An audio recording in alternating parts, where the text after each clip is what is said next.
Hello students, आज हमने discuss करना है न्यू टॉपिक इंटरनेशनल फाइनेंस। तो देखो, नाम से आपको थोड़ा आइडिया हो गया होगा इंटरनेशनल फाइनेंस के बारे में। तो पहले हम इनके शब्द को समझते हैं। देखो, फाइनेंस क्या होता है? फाइनेंस होता है मनी, पैसा, है ना। और इंटरनेशनल क्या होता है? जब हम ये बातें, जो पैसे की बातें आप विदेश के साथ जोड़कर करते हैं। अब इंटरनेशनल फाइनेंस क्या होता है? इंटरनेशनल फाइनेंस एक स्टडी है कि कैसे हम पैसा राइज करते हैं या देते हैं या लेते हैं विदेशों से। तो देखो, एक क्या, एक स्टडी है how different country finance system interact, कैसे डिफरेंट कंट्री फाइनेंशियल सिस्टम में इंटरेक्ट होती है। ओके, तो बस स्टार्ट करते हैं। The field of international finance deal with in financial aspect of international trade. This include foreign investment, मतलब चाहे तो हम विदेश में पैसा लगा रहे हैं, चाहे विदेश का पर्सन हमारे यहाँ कंपनी में पैसा लगा रहा है। फॉरेन एक्सचेंज रेट, मतलब करेंसी एक्सचेंज रेट, मतलब इसमें क्या है कि हम कितना रेट डिसाइड कर रहे हैं, मतलब जो हमारा जो यूएस का $1 है उसके लिए हमें कितने रुपये देने पड़ेंगे। It also comprise the study of how different countries financial system interact। तो कहते हैं ये भी बताता है, एक स्टडी एक तरह का इंटरनेशनल फाइनेंस, कि कैसे डिफरेंट कंट्री अपने फाइनेंशियल सिस्टम में इंटरेक्ट होती हैं। जैसे मुझे डॉलर चाहिए तो मैं यूएसए से डॉलर परचेज़ करूँगी। कैसे परचेज़ करूँगी? अपने रुपीज़ को वहाँ इन्वेस्ट करके वहाँ से डॉलर लेकर। या फिर दूसरा तरीका होता है कि मैं अपने एसेट बेच दूँगी फॉरेन को और वहाँ से मेरे पास उनकी करेंसी आ जाएगी। तो ये इंट्रैक्शन है, ठीक है। उसके बाद देखो, कहते हैं an example is when a company decide to expand its operation into a new country. एक एग्जाम्पल लेके चलते हैं कि फॉर एग्जाम्पल की ना, मेरी एक कंपनी है और मैंने ना उस कंपनी को फॉरेन में अपना ओपन करना है।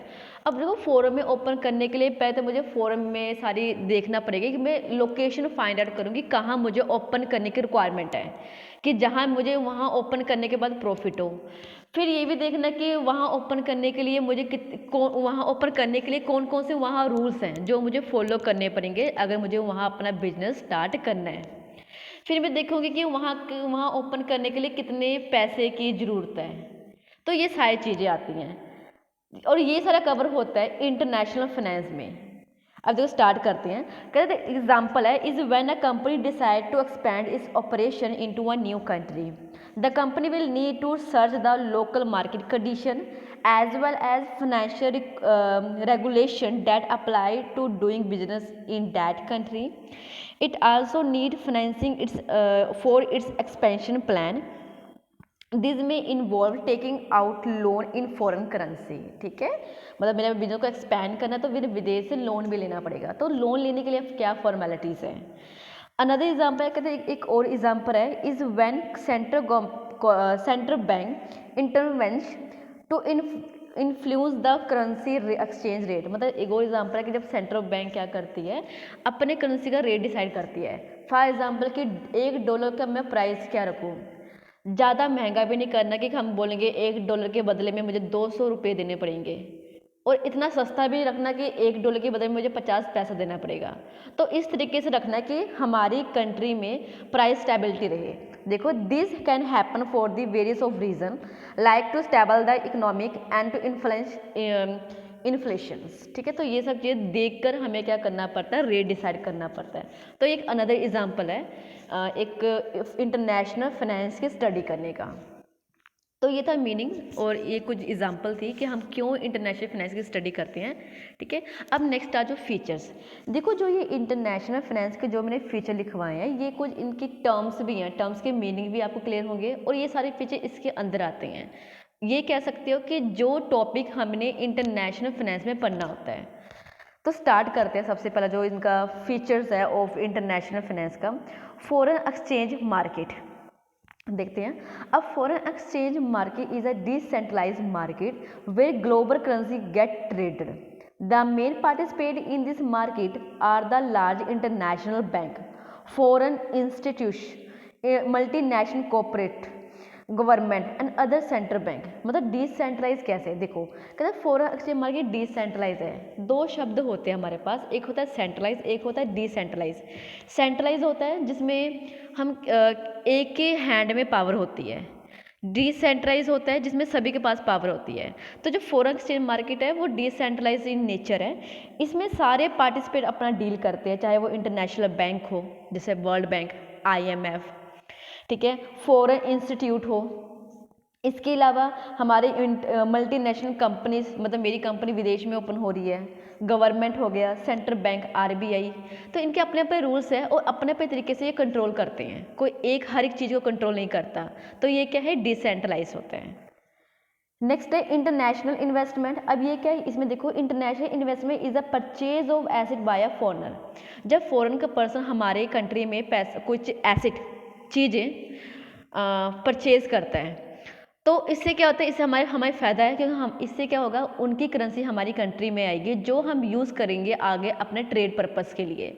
तो ये भी एक फीचर इसमें काउंट किया जाता है। बैलेंस ऑफ पेमेंट, देखो सारी जगह जी ये सारे टॉपिक्स हैं आगे इनके, ठीक है, इंटरनेशनल फाइनेंस के। अब देखो बैलेंस ऑफ पेमेंट क्या होता है, और ये आपने शब्द बहुत बार सुना होगा। अब जैसे एग्जांपल ले लो, मैं इसका बता देती हूँ। जैसे हम अकाउंट करते हैं, कॉमर्स के जो स्टूडेंट है अकाउंट करते हैं। अकाउंट क्यों करते हैं कि हम जो इंटरनेशनल फाइनेंशियल ट्रांजैक्शन है वो रिकॉर्ड कर सकें। रिकॉर्ड क्यों करते हैं, क्योंकि हमारा माइंड इतना शार्प नहीं कि हम बिजनेस में डेली के ट्रांजैक्शन हम अपने माइंड में रिकॉर्ड कर सके, तो हम उसे कॉपी में रिकॉर्ड करते हैं। उस कॉपी को हम बोलते हैं बुक ऑफ अकाउंट। अब इसी तरीके से हम विदेश से ट्रेड कर रही हूँ, विदेश से व्यापार कर रही हूँ, काफ़ी सामान वहाँ जा रहे हैं, काफ़ी सामान वहाँ से आ रहे हैं, काफ़ी पैसा वहाँ जा रहा है, काफ़ी पैसा वहाँ से आ रहा है, तो ये भी कहीं ना कहीं रिकॉर्ड करना पड़ेगा। तो कहाँ रिकॉर्ड करती हैं, जिस कॉपी में उसको रिकॉर्ड किया जाता है, जिस प्लेस में उसे रिकॉर्ड किया जाता है, उसे बोलते हैं बैलेंस ऑफ पेमेंट। तो balance of payment is that place in which international financial transaction are recorded. तो देखो एक बार पढ़ के देखते हैं। अब balance of payment is a statement of all transaction made between entity in one country, entities in all other country during a special period of time, usually a year. BOP include information on trade of goods, service, investment and transfer of money। सारी चीज़ें होती हैं, ठीक है। बाकी इसकी detail आगे आपको लेक्चर में प्रोवाइड हो जाएगी। अब नेक्स्ट आ जाओ foreign direct investment. Foreign direct investment क्या होता है, सिंपल, अगर विदेश का पर्सन हमारे यहाँ इन्वेस्ट कर रहा है, हम विदेश में इन्वेस्ट कर रहे हैं, तो फॉरेन इन्वेस्टमेंट कहा जाता है। पर इसमें ये होता है कि फॉरेन का पर्सन हमारे सस्ता में इन्वेस्ट कर रहा है। जैसे इंश्योरेंस में 74% FDI अलाउ है, मतलब विदेश का पर्सन हमारे यहाँ इंश्योरेंस सेक्टर में 74% इन्वेस्ट कर सकता है। ध्यान रखना लाइफ इंश्योरेंस में नहीं है, उसमें अलग लिमिट होती है, ठीक है। तो देखो this is an investment made by company individual in one country in business interest located in another country. Usually FDI take the form of the controlling ownership stake in a foreign country. For example कि मेरी company है और कोई विदेश के person ने उसका 74% हिस्सा परचेज कर लिया, तो सपोज करो 100 रुपये हैं, 74% उसे लगाए हैं, तो मैं तो उसमें कुछ हिस्सा ही नहीं रहा, तो ज़्यादा ओनरशिप किसके कंट्रोल में होगा, ऑफकोर्स फॉरेन के।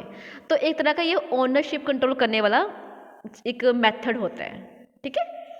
नेक्स्ट है मल्टीनेशनल कॉरपोरेशन। देखो मल्टीनेशनल कॉरपोरेशन क्या होता है, नाम से क्लियर है, एक कंपनी है उसने अपने ब्रांचेस डिफरेंट कंट्री में ओपन कर लिए हैं, तो उसे मल्टीनेशनल कॉरपोरेशन कहते हैं।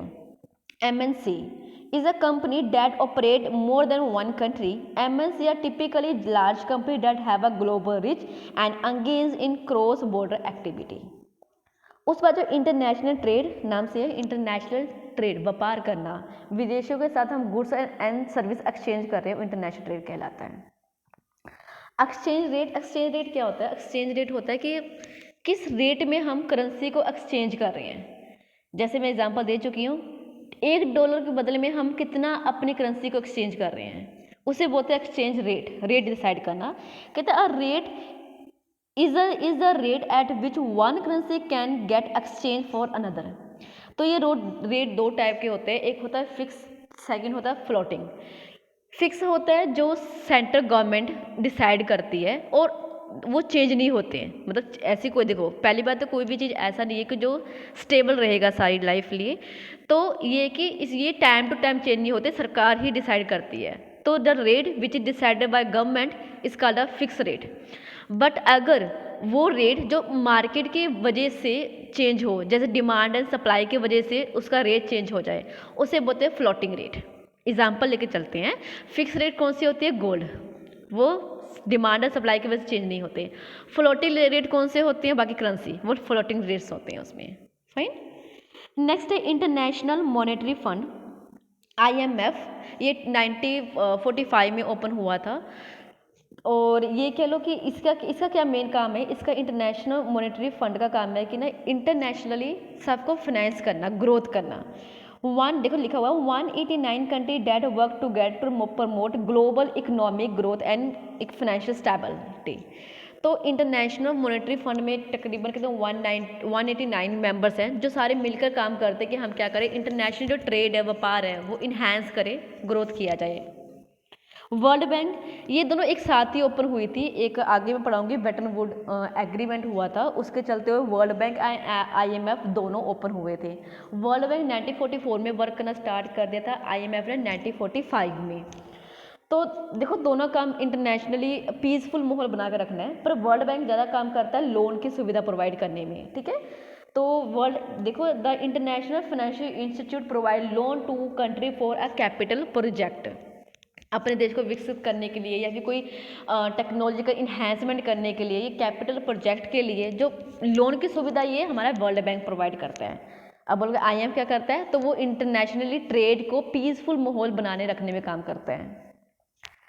करेंसी क्राइसिस, कहते हैं करेंसी क्राइसिस क्या होती है भाई? वो सिचुएशन होती है जिसमें करेंसी की जो प्राइस है वो टाइम टू टाइम डिक्रीज हो रही है। तो इस केस में क्या होता है? Currency crisis can have a number of causes, काफ़ी रीज़न की वजह से हो जाता है ये। इकोनॉमिक मिसमैनेजमेंट, हड़ताल हो जाना है, इंटरनेट एमरजेंसी आ जानी, फ्लड आ जाना, तो ये सारे क्या है? ये सारे एक रीज़न बनते हैं करेंसी क्राइसिस के। इंटरेस्ट रेट क्या होता है? जब हम लोन लेते हैं या लोन देते हैं उस टाइम जो रेट डिसाइड किया जाता है तो उसे इंटरेस्ट रेट कहते हैं। देखिए, interest rate are the amount of money charge by a lender to a borrower for the use of money expression as a percentage of total amount of money lend. Interest rate are usually determined by market but can also be set by a central government. Okay. Inflation क्या होता है? Inflation होता है महंगाई। महंगाई होना दो कारणों की वजह से महंगाई होती है। फर्स्ट ऑफ ऑल कि जब डिमांड इंक्रीज़ हो जाए, जब डिमांड ज़्यादा होती है सप्लाई से तो इन्फ्लेशन आ जाती है। दूसरा रीज़न है कि जब लो प्रोडक्शन हो तभी क्या हो जाता है? इन्फ्लेशन आ जाती है। तो दो रीज़न है। और इसमें ये कह लो दो पैरामीटर भी होते हैं इसको चेक करने के लिए। एक होता है WPI होलसेल प्राइस इंडेक्स, एक होता है CPI कंज्यूमर प्राइस इंडेक्स। तो इनके थ्रू हम मेजर करते हैं कि क्या इन्फ्लेशन रेट चल रहा है। पर इन्फ्लेशन क्या होता है? महंगाई। Increase the price of goods and service. Deflation opposite होता है decrease the price of goods and service. इसका रीज़न होता है कि जब सप्लाई ऑफ मनी क्या हो? डिक्रीज हो, कम हो जाए, ठीक है। एंड जो प्रोडक्शन है उस जो प्रोडक्शन की मात्रा वो इंक्रीज हो जाए। ऑपोजिट है दोनों एक दूसरे के। सोवरियन वेल्थ फंड, ये क्या होता है? Are investment fund owned by the government. SWF are typically created by a surplus in the country balance of payment from the procedure of privatization and for the oil and gas revenue. ठीक है, मतलब हम क्या कर रहे हैं? Government से private में सेक्टर में इंक्रीज कन्वर्ट कर रहे हैं। ये एक तरह का अपने रिस्क को मैनेज करने का है, क्योंकि गवर्नमेंट का जो मेन ऑब्जेक्टिव होता है सोशल वेलफेयर है, जबकि प्राइवेट का मेन ऑब्जेक्टिव होता है प्रॉफिट कमाना। तो बहुत सारे फ़ायदे हैं प्राइवेटाइजेशन होने के। पहला तो ये होता है कि कंपटीशन हाई हो जाता है, गवर्नमेंट की इंटरफेरेंस नहीं होती। तो कंपटीशन हाई होने से एक तो कस्टमर को फ़ायदा होता है कि लो प्राइस में और हाई क्वालिटी में गुड्स मिलते हैं, और दूसरा सरकार को फ़ायदा होता है कि उनको टैक्स के फॉर्म में उनको बहुत सारा पैसा उनके पास जनरेट होता है जिसको वो आगे यूज़ करते हैं ट्रेड के लिए। नेक्स्ट आ जो foreign exchange reserve. Foreign exchange reserve क्या होता है? फॉरेन एक्सचेंज रिजर्व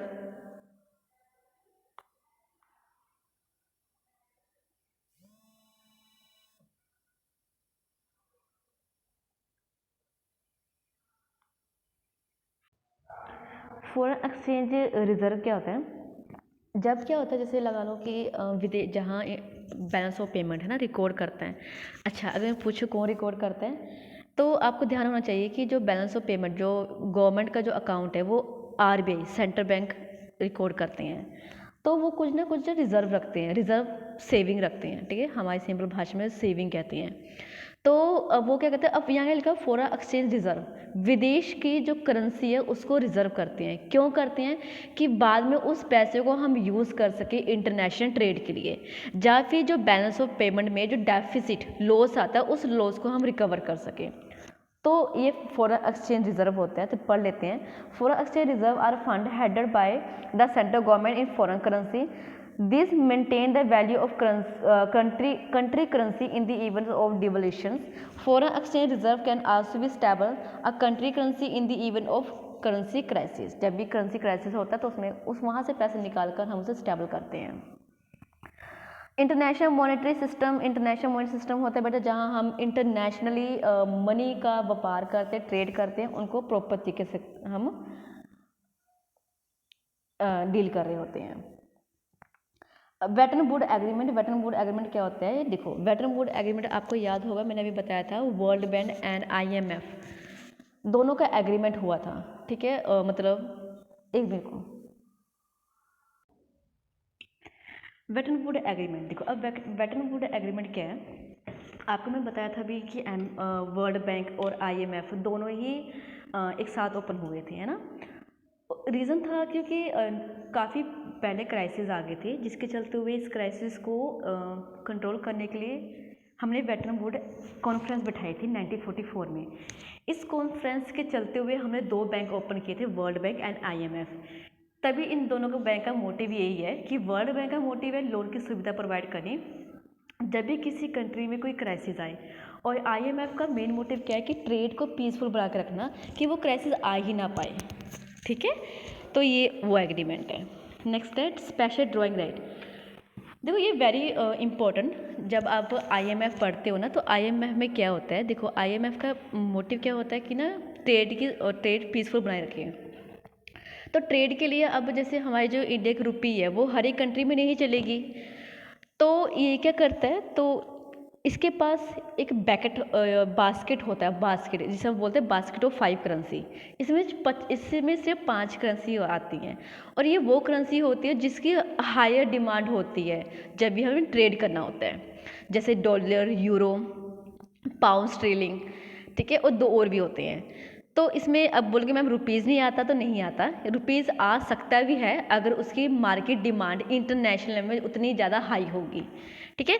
तो ये जो बास्केट ऑफ 5 करेंसी है, इसे हम बोलते हैं स्पेशल ड्राइंग राइट, जो IMF मेंटेन करता है, जिसको हम यूज़ करते हैं जब भी हमें इंटरनेशनल ट्रेड करना होता है, ठीक है।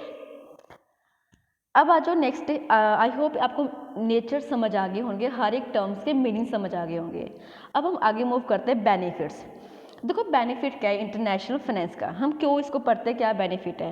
एक्सेस टू न्यू मार्केट, इससे हमें ये पता चलता है न्यू मार्केट के बारे में। जैसे आपको मैंने स्टार्टिंग बताया था कि मैंने एक कंपनी अपनी ओपन करनी है फॉरेन में, बिना फॉरेन के उस कंट्री के रूल्स लोकेशन जाने बिना मैं नहीं कर सकती ओपन। तो एक न्यू मार्केट के बारे में पता चलता है कि भाई क्या चल रहा है आजकल कंट्री में, कौन सी मार्केट अच्छी चल रही है और कौन सी मार्केट मैं ओपन करूँ, ठीक है, मतलब मैं बनाऊँ कौन सी शॉप या फिर company. Diversification, international finance can help to diversify company और कंट्री पोर्टफोलियो ऑफ एसेट, ठीक है। मतलब पोर्टफोलियो क्या होता है, देखो एक आपने सुना होगा इन्वेस्टमेंट, एक होता है पोर्टफोलियो इन्वेस्टमेंट। देखो इसमें पोर्टफोलियो समझते हैं, जैसे फॉर एग्जांपल कि ना मेरे पास 5 करोड़ रुपीज़ हैं, तो 5 करोड़ को मैं क्या करूँ, एक कंपनी में डाल दिया, कल को वो कंपनी डूब गई, मेरे 5 करोड़ रुपए बर्बाद हो गए। अब मैं क्या कर रही हूँ, मैंने अपने रिस्क को मैनेज कर रही हूँ। मैंने क्या किया, मैंने 5 करोड़ को एक कंपनी में ना लगाते हुए 1-1 करोड़ मैंने 5 कंपनी में लगा दिए। अब इससे क्या होगा, इससे ये होगा कि कल को अगर एक कंपनी डूबती भी है तो उस दूसरी कंपनी का प्रॉफिट उस कंपनी के लॉस को कवर कर लेगा। इसे बोलते हैं पोर्टफोलियो इन्वेस्टमेंट, जो रिस्क को मैनेज करता है। तो सेम है कि अगर मैं एक कंट्री में पैसा ना लगा के मैं डिफरेंट कंट्री में पैसा लगा लूँगी, इससे मेरा रिस्क मैनेज हो जाएगा। तो ये डिवर्सिफाई करता है, हमारे रिस्क को मैनेज करता है। इंक्रीज कंपटीशन, बता चुके हैं, कंपटीशन बढ़ेगा तो दोनों तरफ फायदा होता है, सरकार को भी और कस्टमर को भी। Efficiency gain, of course gain होगा, ठीक है, हम रिसोर्स को अच्छे प्लेस में यूटिलाइज कर पाएंगे, उससे हमें अच्छा रिटर्न मिलेगा, रिस्क मैनेज होगा, ये सारी चीज़ें। लर्निंग अपॉर्चुनिटी, आपको इंटरनेशनल फाइनेंस से ये पता लगेगा किस कंट्री में हमें अच्छी अपॉर्चुनिटी मिलेगी और हम उसे जल्दी क्रैप कर सके कि इससे पहले कोई कंपटीटर मेरा उसको ले सके। अब आ जाओ कुछ एग्जाम्पल ऑफ इंटरनेशनल फाइनेंस के। पहला है जैसे यूरोपियन यूनियन, वो भी इंटरनेशनल फाइनेंस में काम करता है। आईएमएफ बता चुकी हूँ, इंटरनेशनल ट्रेड पीसफुल बना के रखना। वर्ल्ड बैंक, लोन की सुविधा प्रोवाइड करनी। रीजनल डेवलपमेंट बैंक, ये बैंक हो जैसे ADB, Asian development bank. IADB, inter American development bank, इनका काम है कि regional, area to area develop करना, डेवलप करने के लिए जो भी फाइनेंशियल हेल्प हो सके वो प्रोवाइड करना, लोन की सुविधा प्रोवाइड करना with low rate of interest, ठीक है। वर्ल्ड ट्रेड ऑर्गेनाइजेशन, नाम से क्लियर है, पूरे वर्ल्ड में ट्रेड में पीसफुल माहौल बना कर रखना इसका काम है। मेंबर्स कंट्री होती है, उसमें एक अच्छा माहौल क्रिएट करके रखना कि इंटरनेशनली जो ट्रेड है वो सही तरीके से हो सके। आई होप आपको ये सारा टॉपिक समझ आ गया होगा, ठीक है। ये है हमारा इंटरनेशनल फाइनेंस, ठीक है, और इसके नेचर्स। Thank you.